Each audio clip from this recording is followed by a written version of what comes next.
सुदामा,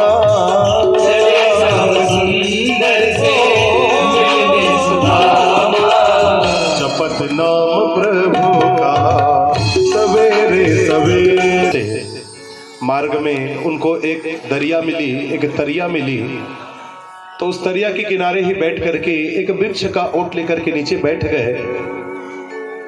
और जैसे ही नीचे बैठे, उस वृक्ष से टेक करके ठंडी ठंडी हवा चलने लगी, तो थोड़ी ही देर में उनकी आंखें लग गई। बड़ी घोर निद्रा में, ये कौन सा नगर है, हमें तो द्वारिकापुरी जाना था, ये हम आ कहाँ गए। लोगों ने कहा, बाबा आप द्वारिकापुरी में ही तो हैं, यही तो है द्वारिकापुरी। सुदामा जी ने सोचा, इतनी जल्दी हम कैसे आ गए, हो सकता है थकान के कारण हमें पता ही नहीं चला। लोगों से पूछने लगे, भैया अगर ये द्वारिकापुरी है तो हमारो कन्हैया हमें यहाँ कहाँ मिलोगो, जरा उसको कोई पता बता दो। सुदामा जी बोले, कन्हैया? बाबा तुम किस कन्हैया की बात कर रहे हो? सुदामा जी बोले, अरे वो कन्हैया जो हमारे बचपन का सखा है। क्योंकि सखा से मिलने की भाई और बहनों आतुरता जो थी। जैसे ही सुदामा जी अंदर जाने लगे तो बाहर बड़े द्वारपाल खड़े हैं। द्वारपाल ने रोका, अरे भैया कहाँ जाते हो, रुको रुको। द्वारपालों के मना करने पर सुदामा जी ने द्वारपालों से कहा, द्वारपालों हम तो अपने सखा से मिलने आए हैं, जाकर के हमारे सखा से बस इतना कह देना कि आज उनसे मिलने उनका बचपन का साथी, उनका संगी, उनका सखा ये सुदामा आया हुआ है। परंतु द्वारपालों को इनकी स्थिति देख करके, वेशभूषा देख करके ये जरा भी विश्वास नहीं हुआ कि ये हमारे इतने बड़े द्वारिकाधीश महाराज के आखिर सखा कैसे हो सकते हैं।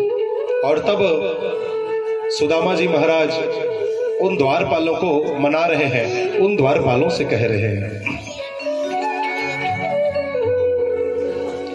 देखो यहाँ पे भाव कवियों का, अरे द्वारपालों उस कन्हैया से कह दो कि दर पे सुदामा करीब आ गया है, कि दर पे सुदामा करीब आ गया है। भटकते भटकते कि दर पे सुदामा करीब आ गया है,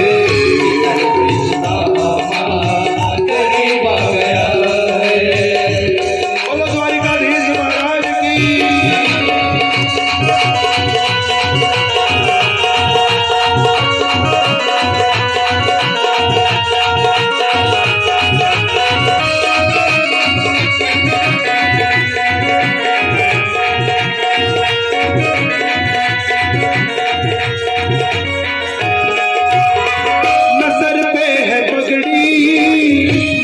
पे है जामा, बता दो कन्हैया को नाम है सुदामा, बता दो कन्हैया को नाम है जामा, बता दो कन्हैया को नाम है सुदामा, बता दो कन्हैया को नाम है सुदामा। एक बार मोहन से जाकर ये कह दो,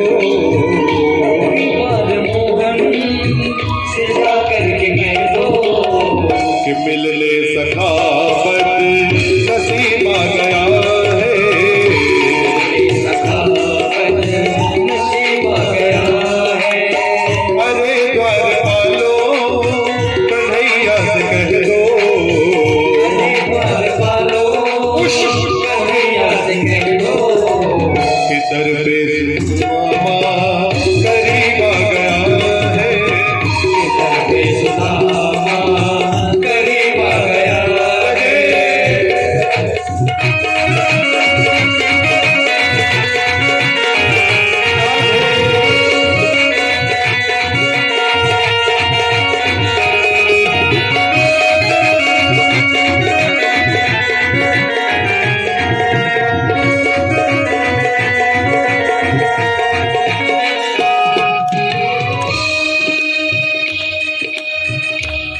द्वारपालों से बार बार अनुनय विनय मनुहार करने पर इन द्वारपालों ने सोचा कि भैया इसकी बातों में कुछ सच्चाई नजर आती है।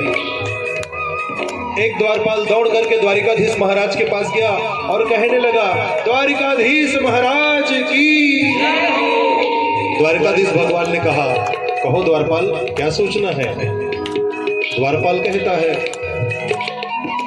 नाथ एक भिक्षुक खड़ा,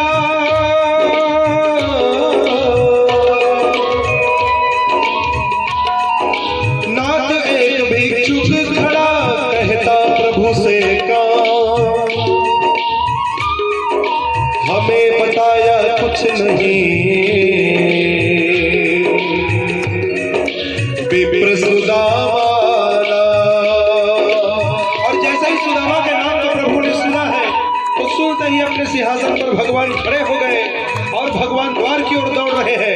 आसन छोड़ करके भगवान द्वार की ओर दौड़े और द्वार की ओर दौड़ करके जाकर सुदामा जी को अपने गले से लगा लिया है। सुनते ही दौड़े चले आए मोहन, लगाया गले से सुदामा को मोहन, लगाया गले से सुदामा को मोहन। और सुनते ही दौड़े चले आए मोहन, लगाया गले से सुदामा को मोहन।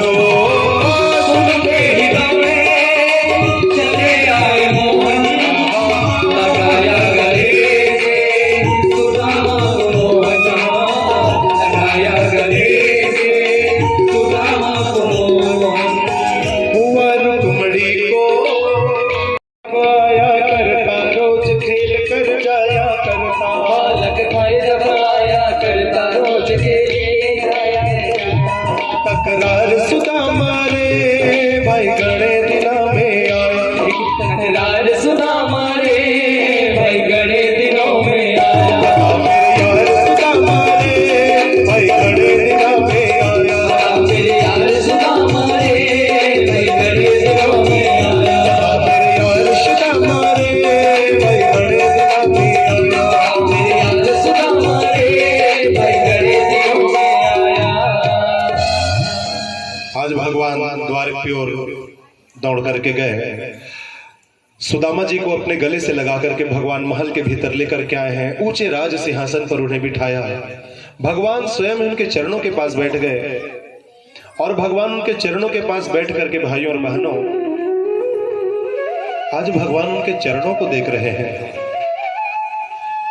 सुदामा जी के चरणों को अपने हाथों में उठा लिया द्वारिकाधीश महाराज ने और उनके चरणों को एक टकटकी लगा करके देख रहे हैं, क्योंकि सुदामा जी के जो चरण है ना, वो चलने के कारण कई जगह से कट चुके हैं, उनमें धूल लगी हुई है, छोटे छोटे कांटे लगे हैं। अपने प्रिय सखा बाल सखा की ऐसी दुर्गति देख करके भगवान के नेत्र से आंसू की धार बह निकली है। इससे पहले कि वो रुक्मणी को कह पाते कि रुक्मणी तुम जल लेकर के आओ, कहा भी नहीं, भगवान तो आज अपने आंखों के जल से, अपने नेत्र के जल से भगवान उन सखा के चरण धो रहे हैं, नेत्र के जल से।